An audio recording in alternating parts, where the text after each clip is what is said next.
ज़िलहज्जा के जो पहले 10 दिन हैं इसकी हदीस मुबारक में बहुत ज़्यादा फजीलत आई है।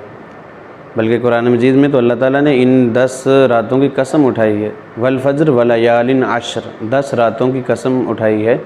और अल्लाह रब्बुल इज़्ज़त का किसी चीज़ की कसम उठा लेना ये उसकी फ़जीलत की दलील होती है कि वो फ़जीलत में बहुत बड़ी हुई चीज़ है, यानी उसका मकाम व मर्तबा बाकियों से बहुत ज़्यादा है। तो ये कसम उठा लेना ही इसकी फ़जीलत की बहुत बड़ी दलील है।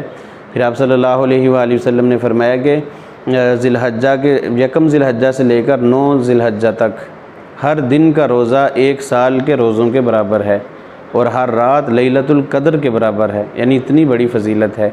और जो 9 ज़िलहज्जा जिसको यौम अरफ़ा कहते हैं, इसके रोज़े की डबल फ़जीलत होगी। एक तो ये रोज़ा साल के रोज़े के बराबर, दूसरा इस रोज़े की वजह से आप सल्लल्लाहु अलैहि वसल्लम ने फरमाया कि 2 साल के इसके सगीरा गुनाह माफ़ हो जाते हैं, 1 साल गुज़श्ता और 1 साल आइंदा, यानी 2 साल के गुनाहों का कफ़ारा भी है। तो ये बहुत बड़ी फ़जीलत है।